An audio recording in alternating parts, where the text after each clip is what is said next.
là, à l'échelle du territoire des Pyrénées-Atlantiques, donc avec la CCI Bayonne-Pays Basque et donc la CCI Pau Béarn. Et je vais peut-être de suite te laisser la parole pour présenter un peu l'ADEME et pourquoi l'ADEME travaille sur les achats responsables et l'historique qu'il y a derrière. Alors l'ADEME, c'est l'Agence d'environnement de maîtrise de l'énergie de l'État. Alors à la base, on n'a pas trop d'historique sur les achats responsables, puisque nous, notre cœur de métier, entre guillemets, c'est l'énergie, le bâtiment, les déchets. Voilà. Donc à la base, on n'était pas vraiment orienté sur le sujet. Et puis après, c'est une personne, mon prédécesseur, qui a développé le sujet, Antoine Monge, à l'ADEME Aquitaine. Donc c'est une spécificité vraiment de la région ici, d'avoir un poste à temps plein sur le sujet. Comme je le disais tout à l'heure, il y en a plus que besoin, puisqu'il y a énormément de travail là-dessus. Nous, on travaille sur plusieurs sujets, les achats publics, comme vous l'avez vu, puisque j'en parle beaucoup. On a beaucoup d'exemples, et c'est vrai que ces exemples, ils peuvent aussi se reprendre sur les achats privés. C'est pas parce qu'il y a le code des marchés publics entre les achats publics et les achats privés que les pratiques, elles sont finalement différentes. C'est, on va dire, juridiquement que c'est différent, mais après, les pratiques, elles peuvent se reprendre. Puis on a les achats privés qu'on est en train de développer avec les partenaires, donc la CCI, le GARI, la CEDAF, pour que voilà, on ait une démarche qui soit cohérente et qui soit globale, donc tant dans les achats publics que dans les achats privés. En quelques mots, ça se développe par l'intermédiaire de formations. Donc là, on a la formation achat privé avec les CCI de Pau et de Bayonne, mais on finance aussi des formations du côté public, donc on forme les acheteurs publics au développement durable, et ce avec 2 formations par an, et par l'intermédiaire du réseau 3AR, peut-être qu'il y a certaines personnes qui connaissent ici, c'est le réseau d'acheteurs publics responsables en Aquitaine, qui aujourd'hui représente à peu près 200 entités publiques et 1000 acheteurs qui sont sensibles à la démarche et qui se rassemblent de temps en temps pour discuter de ces choses-là. On a aussi une formation achat dans le secteur agroalimentaire qui est aujourd'hui programmée avec notre partenaire COP de France, qui va justement essayer de former les entreprises du secteur de l'agroalimentaire de la région vers les achats responsables. Donc on a vraiment une globalité dans cette démarche qui est très intéressante et qui surtout aujourd'hui prend vraiment son envol, puisque on est reconnu même au niveau national par l'interréseau qui est aujourd'hui géré par le ministère du Développement durable. Voilà.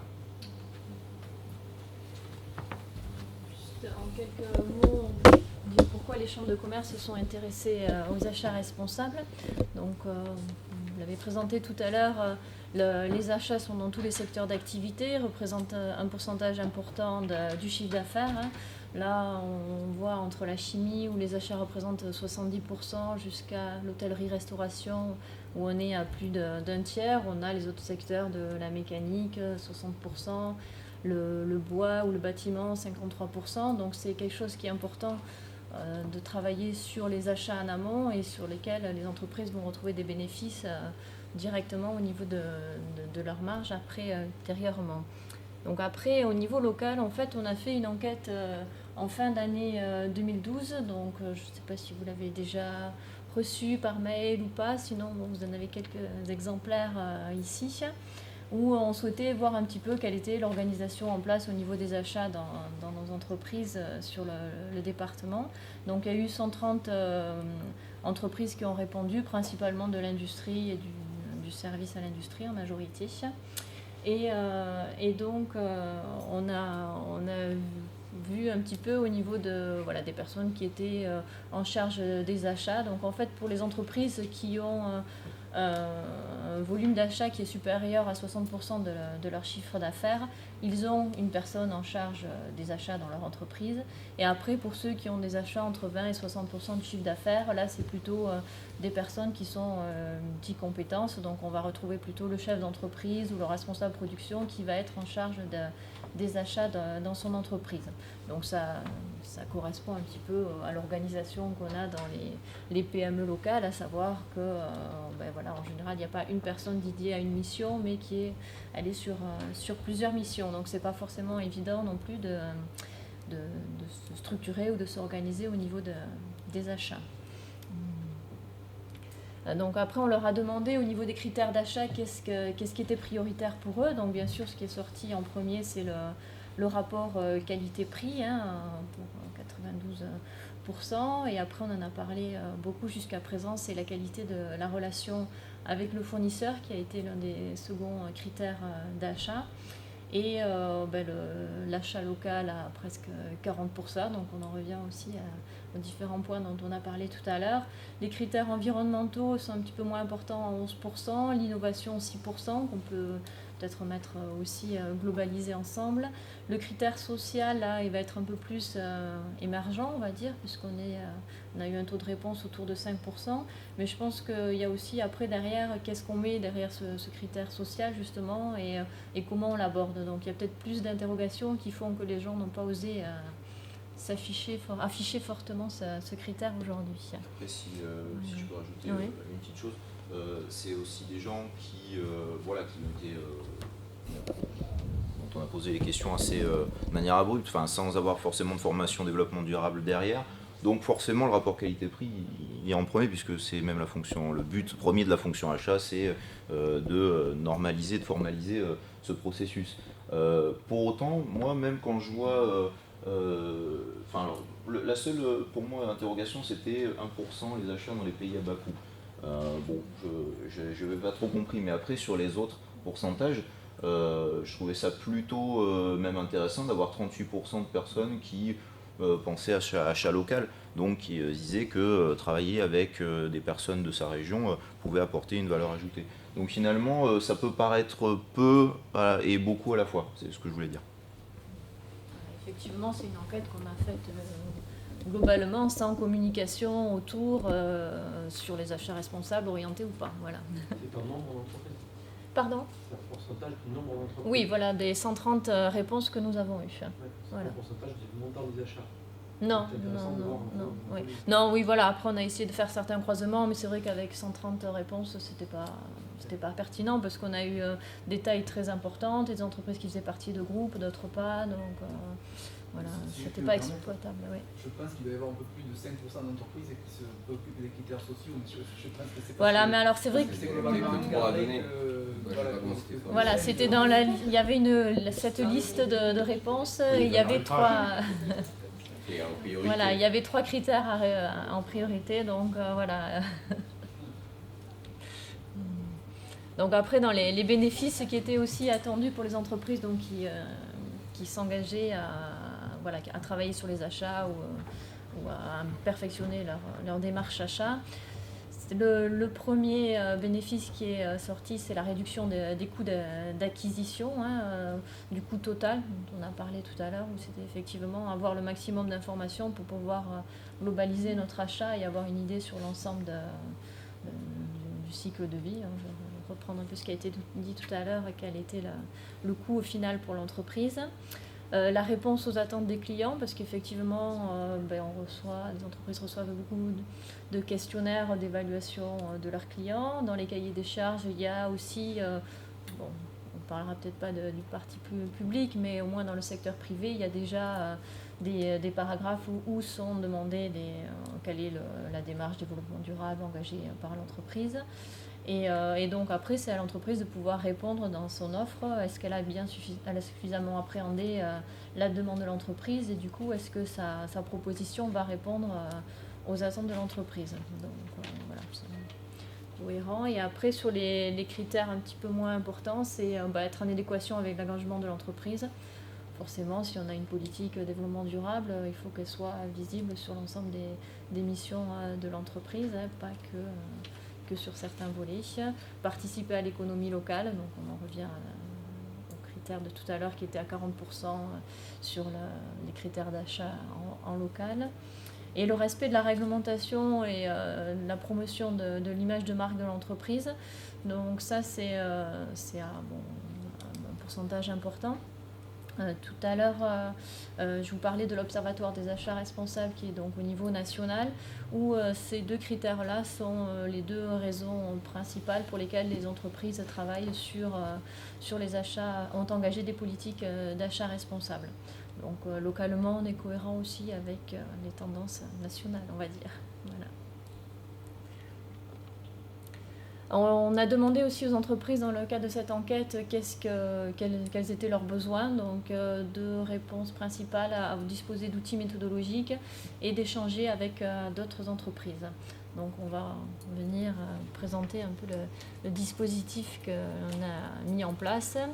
Donc bon, ça on en a parlé, juste par rapport à l'ISO 26000 et les 7 questions centrales qui ont été présentées par Atlance. Donc il y a une norme achat responsable qui existe, qui est une norme française NF. Et donc juste pour tout vous dire que cette norme est en train d'être travaillée pour être une norme internationale. Donc voilà. Sur ce sujet, déjà dans le premier point, je vais rejoindre les avis sceptiques. C'est pas parce qu'on dit qu'on fait de l'achat responsable qu'on en fait. Et c'est pas parce qu'on le dit pas qu'on n'en fait pas. Donc il faut relativiser les choses là-dessus. Sur les normes achats responsables, en effet, il y a la norme ici X50135 qui vient de l'ISO 26000, qui n'est pas une norme, enfin qui appelle à certification, je le précise.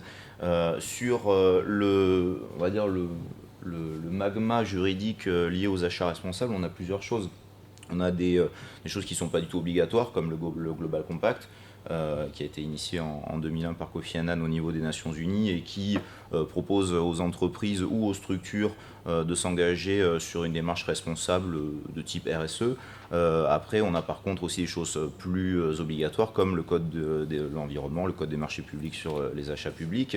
Et on a après tout ce processus de certification, donc les ISO 14001, l'ISO donc normes françaises, enfin voilà. Donc on a beaucoup de choses comme ça déjà qu'il faut aussi déchiffrer et sur lequel il faut bien comprendre qui fait quoi et qu'est-ce qui devient obligatoire et qu'est-ce qui ne l'est pas. Et à partir de là, voir qu'est-ce qui est prioritaire aussi, parce que ce qui est obligatoire, c'est déjà prioritaire. Après, ce qui ne l'est pas revient après. Mais je pense que c'est un travail important de faire une veille juridique et surtout de bien dissocier l'obligatoire du non obligatoire.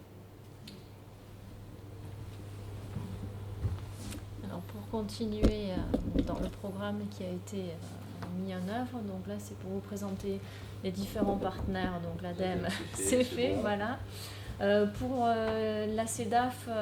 Voilà, la CEDAF, je suppose que vous la connaissez, c'est la compagnie des dirigeants acheteurs français, donc elle est présente comme une association qui rassemble les acheteurs en France. Alors après, moi, j'ai pas d'informations supplémentaires sur cette association. Je sais juste qu'elle participe au projet et qu'elle est vraiment investie d'une mission aussi achat responsable et pas que achat pur. Voilà. Donc après, il y a le GARI aussi qui fait partie du comité de pilotage, donc qui est le groupement des acteurs aquitains des réseaux de l'insertion par l'activité économique. Voilà, donc il regroupe l'ensemble des acteurs de l'insertion et qui en fait a rejoint notre comité de pilotage en début d'année pour apporter son expertise par rapport au volet social des achats responsables. Voilà, puisque par rapport à un premier outil qui n'intégrait que la partie environnementale, voilà, l'outil qu'on va vous présenter reprend l'ensemble des volets du développement durable. Voilà. C'est vrai que la partie sociale est un peu moins mise en valeur en général, à tort. C'est vrai qu'aujourd'hui, voilà, on va essayer aussi, nous, par nos actions, même à l'ADEME, c'est pas le cœur du métier de l'ADEME, le social, mais on va essayer vraiment d'avoir cette démarche globale qu'on monte. Voilà, et donc la FNOR aussi qui fait partie des partenaires. Alors, au niveau du dispositif d'accompagnement, il y a 3 points, c'est-à-dire une première partie d'information de communication auprès des entreprises, donc qui est passée par une première étape, l'enquête achat qu'on a fait en fin 2012. Il y a eu une première lettre d'information qui a été envoyée par mail là, au début de l'été, que vous avez peut-être reçu aussi, je ne sais pas, voilà, où l'objectif est donner de l'information sur l'actualité, sur présenter les acteurs du réglementaire, voilà, et après de toute façon vous avez l'ensemble de ces données qui sont sur un dossier dédié sur les sites internet des chambres de commerce. Et aussi le site de l'ADEME, c'est vrai, qui était en lien sur la présentation précédente, où il y a voilà, tous les outils qui existent en ligne. des conférences d'information et de sensibilisation sur les achats responsables, comme celle d'aujourd'hui, voilà, la semaine dernière à Bayonne, voilà. Et donc l'enquête annuelle. Après, en termes d'outils, c'est la formation action dont on va vous parler. Et après, un troisième point, c'est d'initier des rencontres entre les acteurs et les acheteurs. Il y avait par exemple la semaine dernière une réunion d'information du GARI sur les achats socialement responsables qui était à Bordeaux. Donc c'est pas forcément évident de se mobiliser une journée à Bordeaux, mais bon voilà, l'idée c'est aussi d'essayer de mettre en place ce type d'action ici localement sur les différentes thématiques des achats responsables. Voilà. Alors, pour vous présenter d'abord les entreprises qui ont participé à notre atelier test, on va dire. Donc il y avait 3 entreprises au Pays Basque et 3 en Béarn sur des secteurs d'activité très variés, puisque là vous avez la construction métallique, le négoce de produits d'emballage, la fabrication d'équipements radio pour la navigation aérienne et l'impression, la construction métallique et les travaux publics, donc avec l'entreprise d'Espagnier, dont je ne dirai rien puisque Monsieur D'Espagnier pourra nous en parler tout à l'heure, mais disons que c'est pour vous dire que c'est des secteurs d'activité qui sont variés, des tailles d'entreprise aussi qui sont très différentes, puisque de la sérigraphie est à 10 salariés jusqu'à 600 et quelques salariés pour Cancé, encore pour le site de Naï. C'était des entreprises. Dans cette formation, c'était justement, alors au début on avait un petit peu peur parce que c'était très pluriel, mais ce qu'il faut en retenir finalement, c'est qu'on a vu différentes problématiques d'achat avec des entreprises qui n'avaient pas du tout de service achat. Donc déjà il fallait aller leur montrer réellement ce que c'était que de faire des achats, donc ça notre prestataire bien aimé nous l'a fait. Ensuite il y avait aussi des entreprises qui avaient un peu plus de maturité sur le sujet, et là donc il fallait tout de suite rentrer sur la logique développement durable, la logique achat responsable. Donc on avait vraiment une pluralité qui était assez intéressante et surtout aussi multisectorielle. Alors aujourd'hui, ça nous permet en tant que comité de pilotage de réfléchir sur les prochaines sessions, à savoir quoi faire sur telle famille d'achat ou sur tel secteur. Mais ce qui est sûr, c'est qu'en tout cas, ces 6 entreprises ont donné beaucoup de temps et de l'énergie à cette phase pilote qui était pas facile finalement, parce qu'elles sont pionnières ici, et je les en remercie. Donc là, on a vraiment maintenant aujourd'hui une sorte d'image test sur laquelle on va essayer de capitaliser et sur laquelle on va essayer d'organiser d'autres choses, et qui sont d'autres formations achat responsable. Effectivement, on parle de session test, puisque il fallait faire tourner une fois l'outil pour savoir comment ça fonctionnait, quels étaient les ajustements à y apporter, et après effectivement l'idée maintenant c'est de reconduire et de pérenniser cette action pour développer au maximum la méthodologie et que les entreprises puissent se l'approprier au fur et à mesure. Et nous aussi on s'est formés. Donc alors les objectifs de cette formation, action ou atelier, c'était de professionnaliser les achats sous l'angle de la RSE pour les entreprises participantes, et donc d'être informés des méthodes d'achat responsable. Pour les entreprises, c'était l'objectif d'intégrer et de mettre en place une politique d'achat responsable, et donc d'accroître leur performance économique, sociale et environnementale. Donc au niveau pratique, en fait, c'était une alternance entre 2 journées collectives et des journées individuelles. Donc globalement 2 journées de formation en collectif. Donc on parle de formation, mais c'était quand même 6 entreprises, donc ça reste un petit comité avec 2 à 3 participants par entreprise qui pouvaient suivre la session, puisque l'idée c'est d'avoir de l'apport théorique, mais aussi beaucoup de partage, comme on en a parlé jusqu'à présent. Voilà, c'est une action qui doit être pilotée par la direction et après partagée au niveau des différentes missions de l'entreprise et que chacun puisse échanger sur son point de vue par rapport aux achats et pas uniquement effectivement celui qui achète. Donc au niveau de ces journées collectives, les entreprises ont pu avancer sur leur diagnostic, sur l'identification des enjeux ensemble et confronter leur point de vue au niveau des différentes personnes de leur entreprise et puis aussi entre entreprises. En termes de temps individuel, il y avait une demi-journée d'intervention de la CCI pour faire avec l'entreprise l'état des lieux individuel. Une demi-journée du consultant qui est venu dans l'entreprise pour l'accompagner au niveau de la mise, enfin de la réalisation de son plan d'action, de lui présenter, lui proposer des outils, des méthodologies de travail en fonction de ses besoins. Comme vous disiez, effectivement, il n'y a pas une solution unique pour tout le monde. Donc voilà, ils ont proposé quelque chose d'adapté à chacun.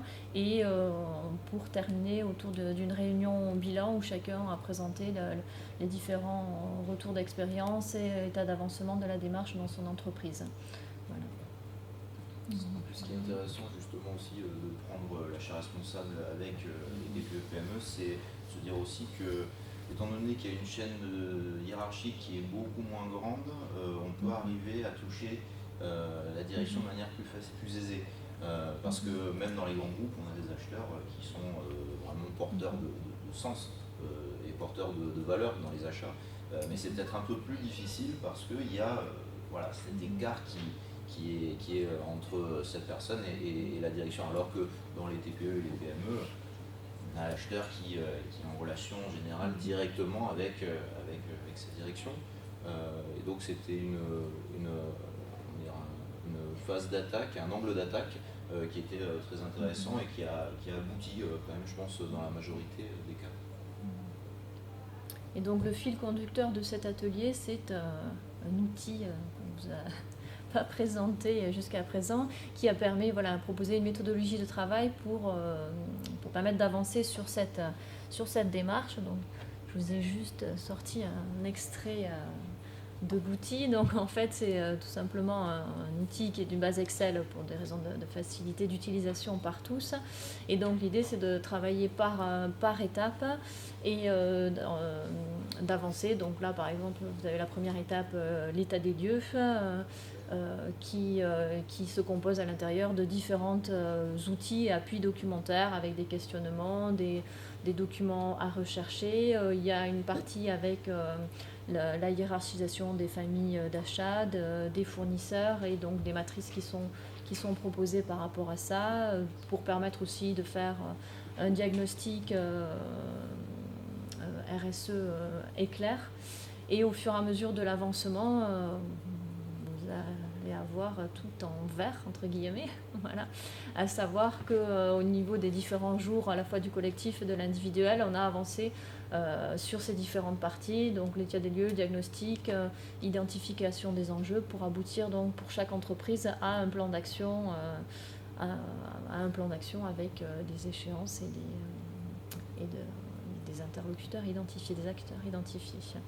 Voilà. Justement sur cette partie-là, l'objectif, c'est pas d'avoir tout vert, c'est pas une bonne note à l'école où on distribue les bons points, où on se dit ah c'est bon, on est ouvert, c'est bon, on est responsable, on ferme la porte et on s'en va. Non, l'objectif justement, c'est d'être plutôt au début bien rouge, bien orange, pour voir que finalement on n'est pas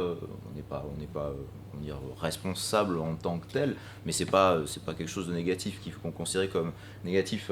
J'ai toujours le souvenir d'une entreprise, alors qu'il n'est pas ici, je vous rassure, mais où on avait le directeur de la production, il nous disait mais mettez-moi un peu de verre là, mettez-moi un peu de verre, c'est pas possible. Non, c'est pas ça. L'objectif vraiment, c'est de faire un état des lieux objectif, ce qui est bien, ce qui est pas bien, ce qui est vraiment pas bien, ce qui est super. Et après, à partir de là, commencer à créer quelque chose. Et alors là, je vais donner l'exemple d'une entreprise que je cite assez souvent, qui s'appelle Meda Manufacturing, qui, je ne sais pas si vous connaissez, c'est une entreprise dans le secteur de pharmaceutique qui produit cette fameuse bétadine, la fiole jaune.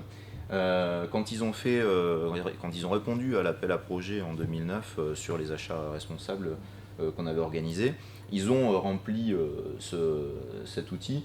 Et puis ils étaient avec une certaine note. Et puis là, ils l'ont refait cette année, et puis ils étaient encore moins bons que ce qu'ils avaient vu en 2007. Alors c'est pas parce qu'ils ont régressé, bien au contraire, c'est peut-être un des champions des achats responsables en Aquitaine aujourd'hui, mais c'est qu'ils ont pris conscience de certaines choses qu'ils n'avaient pas conscience auparavant. Voilà, donc l'objectif, c'est ça, c'est vraiment de se poser des bonnes questions, des vraies questions, être objectif, sans avoir de jugement de valeur particulier, et à la base sur ce qu'on fait. Donc vraiment y aller tranquillement, objectivement, et avancer sur quelque chose, je me répète, mais d'objectif. Voilà.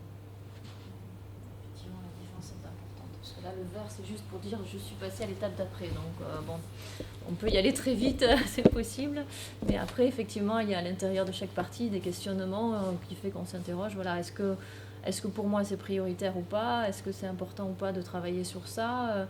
Et finalement, la couleur va pas du tout être la même pour une entreprise ou pour une autre, suivant son secteur d'activité et suivant sa stratégie, ce vers quoi elle veut aller au niveau du développement de son entreprise. Donc c'est juste pour égayer, on va dire. Voilà, puis après, bon, c'est un outil, c'est un kit, mais c'est pas ce qui va remplacer votre volonté. En aucun cas. Ça va vous aider à aller plus loin, ça va vous aider à construire cette démarche, mais la vraie démarche, elle se fait avec les hommes et les femmes de vos entreprises. Et c'est eux qui vont porter les projets. Ça, c'est simplement pour se dire, bon, bah, on en est là, ça on va faire, bon, ça plus tard, ça maintenant. Voilà. Mais bon, il faut surtout pas penser que on va claquer les doigts comme ça et dans un an, on va pouvoir communiquer là-dessus de manière pérenne. Non, voilà. Puis c'est vrai qu'on est conscient que c'est difficile par rapport... Oui, vas-y. Le diagnostic responsable et cycle de vie. Je n'ai pas très bien compris d'ailleurs dans la présentation précédente, c'est le cycle de vie du produit de l'entreprise ou c'est le cycle de vie du produit qu'elle va aller acheter à l'extérieur? Non, comment vous l'utilisez en fait cet outil cycle de vie? Voilà, c'est plutôt le cycle de vie du produit ou du service qu'elle va acheter. C'est-à-dire que, bon, là, on se situe en amont sur un diagnostic éclair, donc c'est vrai que voilà, ça dépend toujours de l'activité qu'elle a. C'est pouvoir se poser voilà, toutes les questions, effectivement, sur ce produit-là que je vais acheter. Bon, si on a le cycle de vie sur ce produit-là, tant mieux, mais après, moi, comment je vais l'utiliser dans mon entreprise ou dans le service que je vais proposer à ma clientèle. Donc c'est vrai que ça va être plutôt... Parce que ces informations-là sont disponibles maintenant, l'analyse du cycle de vie pour un produit. Est-ce que c'est facile de l'obtenir d'un fournisseur ou est-ce que c'est une certaine taille d'entreprise? Non, je pense pas qu'on puisse dire que ce soit facile. Non, mais est-ce qu'ils l'ont déjà? Justement, vous choisissez les fournisseurs qui l'ont. Non, après c'est vrai que ça va être un des points aussi, c'est-à-dire qu'à partir du moment où on a engagé cette démarche-là, c'est comment on l'a fait passer à nos fournisseurs et comment, non pas on leur impose et on leur dit maintenant c'est comme ça, il faut que vous me donniez le résultat de votre cycle de vie, c'est plutôt voilà, comment eux aussi on les fait progresser avec nous sur cette démarche-là, voilà, pour rester cohérent avec Donc c'est l'effet boule de neige encore. Voilà, autant en amont, voilà, on reçoit des demandes de nos propres clients. Après, voilà, comment on les présente et comment on les fait évoluer pour nos fournisseurs aussi. Moi, je crois que le mieux, ce serait de passer au témoignage, non? Vous ne croyez pas? À un moment, vous avez beaucoup de choses à projeter. Non, il y avait juste peut-être ça. La détermination des dirigeants. Moi, je crois que... Je suis d'accord. Oui, bah. Allez-y. Ou alors c'était juste, voilà, juste celle-là, comme ça va vous faire la transition. C'était juste alors pour citer les chantiers qui avaient été identifiés. Mais bon, ça va reprendre globalement ce qu'on a dit, à savoir que voilà, dans les actions qui ont été identifiées sur l'ensemble des 6 entreprises, il y avait la formalisation de la stratégie achat responsable, à la fois en interne, donc pour les raisons de motivation, de consolidation aussi des données, plutôt dans le cadre, on a différents indicateurs qui existent dans l'entreprise. quel lien on fait avec les achats ou comment les indicateurs achats sont liés à mes autres indicateurs dans l'entreprise. Donc voilà, ça peut remonter après au niveau de la stratégie. Et en externe, toujours la partie indicateur, c'est aussi donner les outils par exemple à mes commerciaux pour qu'ils puissent mieux appréhender les attentes RSE des clients. Donc pour faire rapide, juste donc intégrer les critères RSE dans l'évaluation des fournisseurs. Donc ça répond c'est dans la continuité de la question que vous me posiez. Et après aussi un point sur réfléchir en coût global au niveau des propositions commerciales, où là c'était comment se démarquer en l'occurrence par rapport à la concurrence et comment mettre en avant mon offre par rapport à d'autres offres du secteur. Voilà, Si et je peux puis, rajouter juste une petite chose. Sur l'outil, il est multisectoriel. Donc c'est sûr qu'il va y avoir des questions qui vont des fois être un peu tangentes. Ça c'est sûr. C'est son avantage et son inconvénient. Par contre, ce qui est sûr, c'est qu'avec ça, vous pouvez déjà, quand même avec cet outil, avoir une vision de là où vous êtes. Et après, commencer les démarches. Sur la relation fournisseur, justement, il est, comme tu l'as dit, important de ne pas braquer les gens. Donc justement, je reprends encore mon exemple pharmaceutique, mais on a donc MEDA qui avait envie de s'engager dans cette démarche-là. Ce qu'ils ont fait, c'est qu'ils y sont allés pas à pas. Ils ont fait une charte, ils ont fait d'abord une analyse de leurs achats, et puis quand ils ont su exactement ce qu'ils voulaient, ils ont organisé un séminaire fournisseur où ils ont rassemblé tous leurs fournisseurs sur le packaging pour leur dire, voilà, aujourd'hui nous on a cette stratégie-là, vous pouvez nous suivre si vous en avez envie, mais bon, c'est fortement conseillé parce que nous on va dans ce sens. Donc ça les oblige pas, ça les informe sur la stratégie de l'entreprise, sachant que sur une action qu'ils ont réalisée, ils ont baissé le poids du flacon de bétadine de 1,7 g par fiole. Ça fait 47 tonnes de plastique économisées par an. Comment ils ont fait? Ils ont déjà intégré aussi le fournisseur dans la démarche. Ils ont discuté avec lui de comment faire le projet, comment le réaliser. Et aujourd'hui, on voit que grâce à l'évolution technologique qu'il y a eu sur ce produit-là, eh bien, les fournisseurs de packaging sur cette fiole de bétadine ont gagné d'autres marchés avec d'autres entreprises. Donc là, on voit vraiment que c'est une boucle du gagnant au gagnant qui se met en marche. Donc voilà. Mais en effet, c'est un travail de psychologie. C'est ce que je m'attelle, moi, à ma petite échelle, à faire tous les jours. C'est ce que les entreprises qui sont intégrées dans la démarche s'attellent aussi, et c'est les CCI aussi qui le font. Donc vraiment, aller dans un sens de pédagogie pour ces achats responsables.